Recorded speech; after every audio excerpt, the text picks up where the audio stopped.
Well, the Midwest, North, and even the East Coast recovering from a winter storm. But what about the rest of the country? Meteorologist Chuck Heaver is filling in again this week, and he has a check of your forecast. Chuck? All right, first of all, let's take a look at the drought monitor. Wow, what a story this is, right? The eastern half of the country is in really good shape. The western half of the country is dry, and the center bullseye is continually extremely dry. We cannot seem to put a dent in that. Off to the southeast, we did put a dent because we had a lot of thunderstorms that had pushed through along the frontal boundary, and you can see that here. Most of this side of the country is normal. The west side, the mountains are all in a drought condition, and then, of course, the west coast that had all that rain is looking pretty decent as well. But again, this was all due to all those thunderstorms that had pushed through.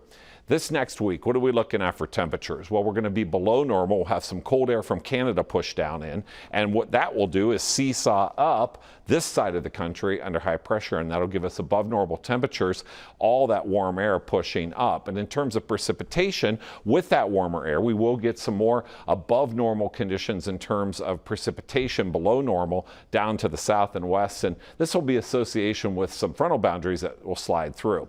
Now, we're going to have a lot of the cold air up to the north. You're not going to see huge intrusions until later here. You can see a more zonal pattern. Then you get this dip right here into the northeast. That brings some cold air down on Monday. Then things rebound again. Then you get the dip out to the west. That brings cold air then on the west coast. And then things go more zonal. We'll have most of the country looking pretty decent by the end of the week. Again, it's going to be relatively mild throughout the entire country, unless you're in one of these cold air intrusions. Okay, the precipitation forecast for the next 10 days. We're looking at a lot of precipitation here in association with frontal boundary thunderstorms off to the west. A couple systems will bring in some precip out there. And in terms of snowfall, boy, you got to go all the way up to the northern part of the country and out to the mountain west to get some snowfall out there, because it's just not going to be cold enough to produce a lot of snow. All right, here we go. We're looking at Monday, February 20th. Okay, that's going to be relatively tranquil. Some mountain snows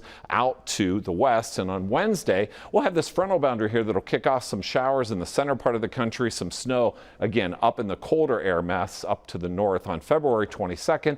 And then on Friday, the 24th, we'll have again some mountain snows out to the west, a little bit of precipitation down to the south and along the east coast, again, with an association with another frontal boundary. That's it for weather. We're going to toss it back to Tyne.